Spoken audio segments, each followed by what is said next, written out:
Hello, everyone. Got a few dirty jokes for you today. So after my wife died, I couldn't even look at another woman for 10 years. But now that I'm out of jail, I can honestly say it was worth it. So a very old woman realizes that she's seen and done everything and the time has come to depart from this world. After considering various methods of doing away with herself, she decides to shoot herself through the heart. Not wanting to make a mistake, she phones her doctor and asks him the exact location of the heart. He tells her that the heart is located 2 inches below the left nipple. The old woman hangs up the phone, takes careful aim, and shoots herself in the left knee. So a hunter visited another hunter and was given a tour of his home. In the den was a stuffed lion. The visiting hunter asked, "When did you bag him?" The host said proudly, "That was 3 years ago when I went hunting with my ex-wife." "What's he stuffed with?" asked the visiting hunter. The hunter replied, "My ex-wife."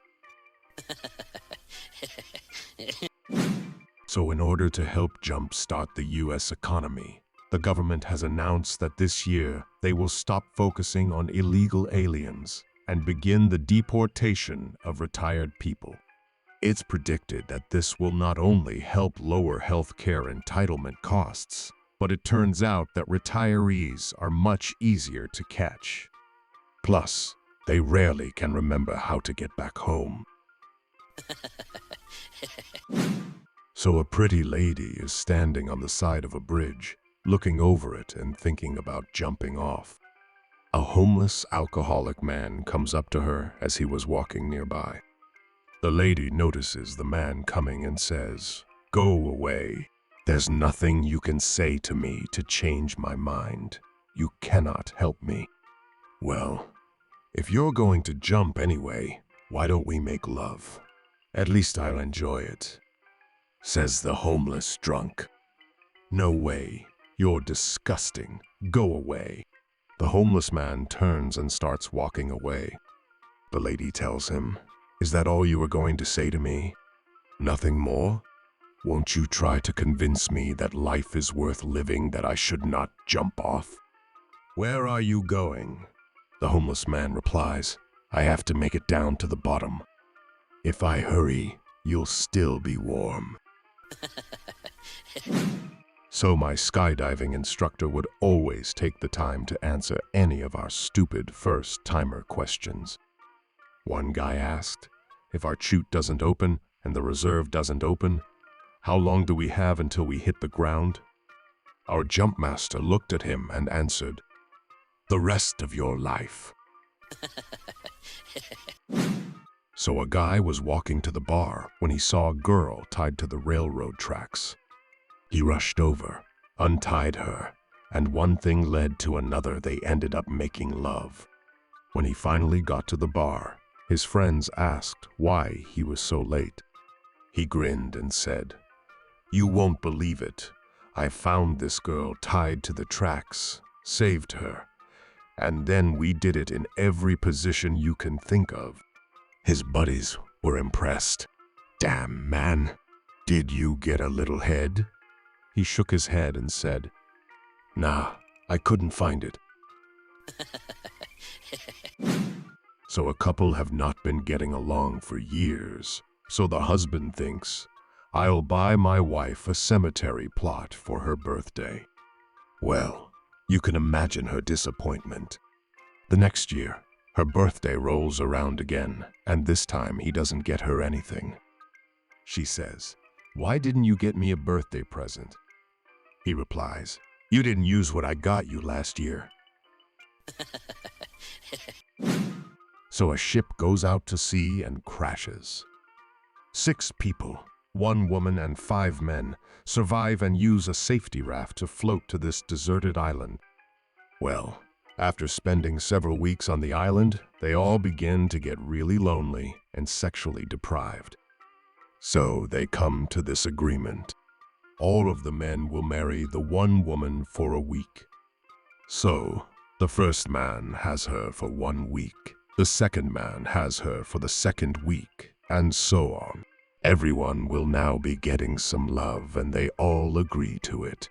This goes on for 5 years, and everyone is happy. Each man gets to make love every 5th week, and the woman gets to make love whenever she wants with a different man every week. Well, a few weeks into the 5th year, the woman dies. The first week is pretty bad. The second week is still pretty bad. The third week is getting worse. The fourth week things are just bad. Real bad. The 5th week is just awful. It's getting so very bad that on the 6th week, they buried her. So an old man hobbles up to a faith healer and says, "Can you help me? I need you to give me an erection." The healer responds, "Sir, I can make the blind see. I can make the lame walk. I can even cure cancer. But I'm afraid I can't raise the dead." So a guy is walking along the beach when he sees a woman with no arms and no legs lying on the sand, crying. He walks over to her and asks what's wrong. "I've never been hugged before," she says. Thinking this is a simple enough request, the man hugs her. She soon starts crying again. He again asks what's wrong, and she replies, "I've never been kissed before." The man again complies with her wishes and gives her a romantic kiss. She starts crying again, and the man, slightly irritated, asks what's her problem. "I've never been screwed before," she says. So he picks her up and throws her in the ocean and says, "There, now you're screwed." So 2 kids, Johnny and Alex, were sitting outside a clinic. Alex was crying loudly. Johnny asked, "Why are you crying?" Alex sniffled, "I came for a blood test." Johnny said, "So? Are you scared of a little blood?" "No," Alex replied, "but for the test, they had to cut my finger." Suddenly, Johnny burst into tears. Now Alex was confused.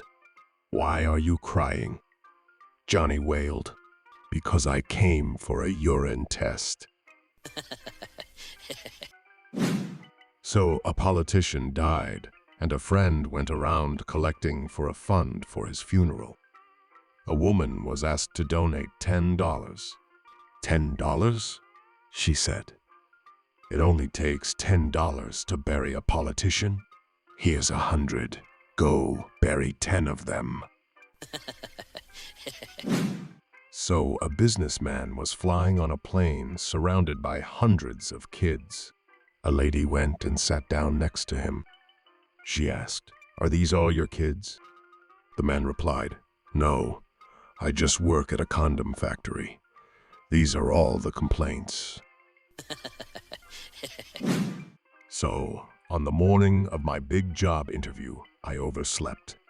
Panicked, I jumped out of bed, threw on a suit, and rushed out the door. Then I realized about my tie. My dad usually helped me with it, but he was out of town. And no matter how hard I tried, I just couldn't remember how to tie the thing. Desperate, I spotted a crossing guard at the corner and ran up to him. "Sir, I have an important job interview. Could you help me tie this tie?" "Of course," he said. "Just lie down on this bench." I hesitated for a second, but figured if he could help, I wasn't going to argue. He tied the tie perfectly. As I stood up, adjusting the knot, curiosity got the better of me. "Thanks, but why did I have to lie down?" He smiled and said, "Old habit. I used to run a morgue." So a guy dies whilst making love to his wife. A few days later, the undertaker calls her and says, "Your husband still has a hard-on. What shall I do with it?" The wife replies, "Cut it off and shove it up his arse." The undertaker does as he is told. On the day of the funeral, the wife visits her husband for the last time and sees a tear rolling down his face, so she whispers in his ear, "It hurts, doesn't it?" So this old man and woman were on a cruise, and it was really stormy. They were standing on the back of the boat watching the moon when a wave came up and washed the old woman overboard. They searched for days and couldn't find her, so the captain sent the old man back to shore with the promise that he would notify him as soon as they found something. 3 weeks went by, and finally the old man got a fax from the boat. It read, "Sir, sorry to inform you. We found your wife dead at the bottom of the ocean. We hauled her up to the deck, and attached to her very most private part was an oyster, and inside it was a pearl worth $50,000. Please advise." So the old man faxed back, "Send me the pearl and rebait the trap." So while we were working at a men's clothing store, a customer asked my coworker to help her pick out a tie that would make her husband's blue eyes stand out. "Miss," he explained, "any tie will make blue eyes stand out if you tie it tight enough." So a man is walking into the woods with a young boy. The boy looks around nervously and says, "Mister, it's getting dark. I'm scared." The man replies, "You're scared? I have to walk back alone." So a beautiful young girl is about to undergo a minor operation. She's laid on a hospital trolley bed with nothing on, except a sheet over her. The nurse pushes the trolley down the corridor towards the operating theater, where she leaves the girl on the trolley outside while she goes in to check whether everything is ready. A young man wearing a white coat approaches, lifts the sheet up and starts examining her naked body. He puts the sheet back and then walks away and talks to another man in a white coat. The second man comes over, lifts the sheet and does the same examinations. When a third man does the same thing, but more closely, she grows impatient and says, "All these examinations are fine and appreciated, but when are you going to start the operation?" The man in the white coat shrugged his shoulders. "I have no idea. We're just painting the corridor." So I came out the gym the other day, and cop asked me how I got that body. I said, "I don't know, officer. I just opened the trunk, and there she was." So a mother asked her son, "How was school today, Patrick?" Patrick beamed. "It was amazing, Mom. Today we made explosives." "Oh my," she said, smiling. "They really do some advanced stuff with you kids these days. So what will you be doing at school tomorrow?" Patrick looked confused for a moment and replied, "What school?" So Peter called his doctor's office to schedule an appointment. "I'm sorry," the receptionist said. "The earliest we can fit you in is 2 weeks from now." Peter groaned. 2 weeks? I could be dead by then. The receptionist replied cheerfully, "No problem if your wife lets us know. We'll cancel the appointment." So John and David were both patients in a mental hospital. One day, John suddenly jumped into the deep end of the swimming pool. Without hesitation, David dove in after him and pulled him out to safety. The hospital's medical director heard about the heroic act and was impressed. He called David into his office. "David," the doctor said, "I've got some good news and some bad news. The good news is, because you were able to jump in and save someone's life, it shows you've regained your sanity. We believe you're ready to be discharged." David smiled proudly. "And the bad news?" he asked. The doctor's expression turned grim. Well, the patient you saved, John, was found dead in the bathroom. He hanged himself. David blinked and said, "Oh, no, doctor. He didn't hang himself. I hung him up to dry." So Dr. Dave had made love with one of his patients and spent the entire day overwhelmed with guilt. No matter how hard he tried, he couldn't shake the shame. But every now and then, a calm, reassuring voice in his head would whisper, "Dave, relax. You're not the first medical professional to sleep with a patient, and you won't be the last. Don't beat yourself up. Just move on." But then another voice would creep in, quiet but sharp. "Dave, you're a veterinarian, you sick bastard." So I took my grandma to a fish spa center where the little fish eat your dead skin for only $45. It was way cheaper than having her buried in the cemetery. So, Steve lies dying as Jack, his law partner of 40 years, sits at his bedside. "Jack, I've got to confess, I've been sleeping with your wife for 30 years. I'm the father of your daughter, and I've been stealing from the firm for a decade." "Relax," says Jack, "and don't think another thing about it. I'm the one who put arsenic in your martini." So 2 hunters are out in the woods when one of them collapses. He doesn't seem to be breathing and his eyes are glazed. The other guy whips out his phone and calls the emergency services. He gasps, "My friend is dead. What can I do?" The operator says, "Calm down. I can help. First, let's make sure he's dead." There is a silence, then a gunshot is heard. Back on the phone, the guy says, "Okay, now what?" So the crusty old managing partner finally passed away, but his firm kept receiving calls asking to speak with him. "I'm sorry, he's dead," was the standard answer.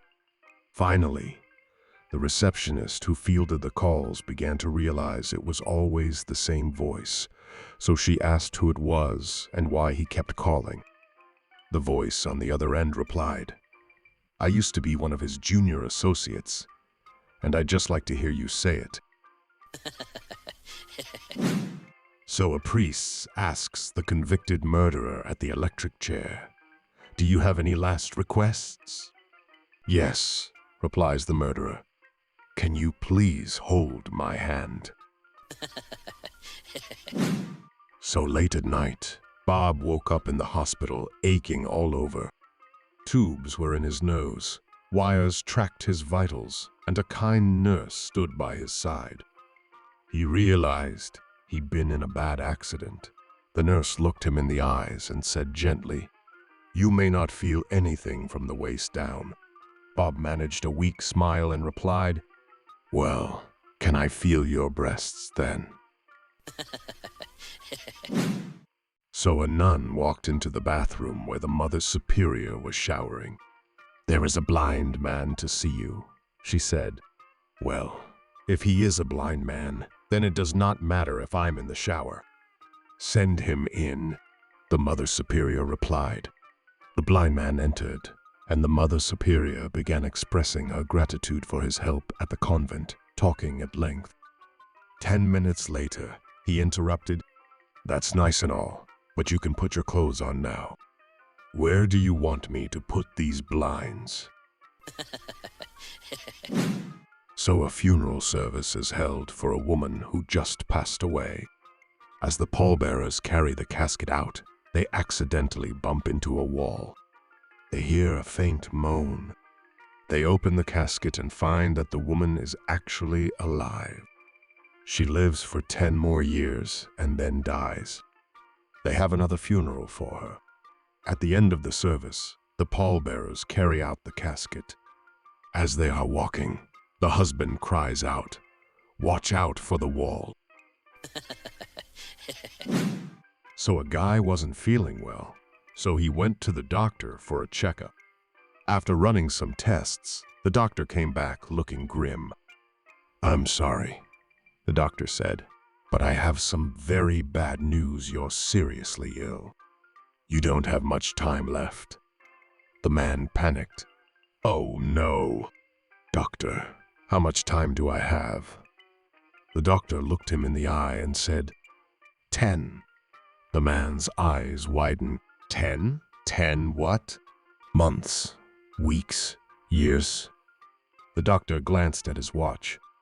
9. So an old couple is at a fair, and the old man sees a helicopter ride for $50. The old man asks his wife, "I don't have much time left. Can I take a ride in one of them helicopters?" His wife responds, "Oh well, that's way too expensive." The man running the helicopter rides as a pilot hears their conversation and makes them a deal. "Hey, I'll take you on a ride for free, but you can't make one sound. If you do, then you have to pay $50, says the pilot. The couple climbs in the helicopter. The pilot takes off and does awesome tricks with the helicopter. The couple never made a sound. The pilot lands the helicopter and says, "Wow, impressive. Usually, people make so much noise on these rides." The old man says, "Well, I almost made a noise when my wife fell out of the helicopter, but these rides are too expensive." So a tourist is in Spain and goes to a fancy restaurant for dinner. As he looks around, he notices a diner being served a beautifully garnished dish with 2 gigantic meatballs in the middle. When the waiter asks him for his order, the man asks him about the meatball dish. The waiter explains that the meatballs are bull's testicles, and when the bull loses the bullfight, the bull is brought to the restaurant, and this beautiful dish is made. The diner tells the waiter that he wants the bull's testicles for dinner, but the waiter tells him that only 1 bull a day is brought to the restaurant, but he can have it tomorrow. The diner agrees. The next day, the diner goes to the restaurant and orders the testicle dish. When his food is brought out, he notices that the meatballs are extremely small. He mentions this to the waiter, and the waiter replies, "Well, sir, you have to understand, sometimes the bull wins." So a lawyer and an engineer were fishing in the Caribbean. The lawyer said, "I'm here because my house burned down and everything I owned was destroyed by the fire. The insurance company paid for everything." "That's quite a coincidence," said the engineer. "I'm here because my house and all my belongings were destroyed by a flood, and my insurance company also paid for everything." The lawyer looked somewhat confused. "How do you start a flood?" he asked. So, 2 best friends are lying on the beach, chatting. One says, "Man, I had a terrible nightmare last night." "What happened?" asks the other. "I dreamt my mother-in-law was swimming in the ocean and a shark was chasing her." "Wow, that's horrifying." "Horrifying," he scoffs. "She almost got away." So 2 cannibals were having their dinner. One said to the other, "I don't like your friend." The other one said, "Well, put him to one side and just eat the vegetables." So what is the difference between Michael Jackson and a grocery bag? One is white, plastic, and dangerous to children. You put groceries in the other. So 2 foreign immigrants have just arrived in the United States by boat, and one says to the other, "I hear that the people of this country actually eat dogs." "Odd," her companion replies. "But if we shall live in America, we might as well do as the Americans do." nodding emphatically. One of the immigrants points to a hot dog vendor, and they both walk toward the cart. "2 dogs, please," she says. The vendor is only too pleased to oblige, wraps both hot dogs in foil and hands them over the counter. Excited, the companions hurry to a bench and begin to unwrap their dogs. One of them opens the foil and begins to blush. Staring at it for a moment, she turns to her friend and whispers cautiously, "What part did you get?"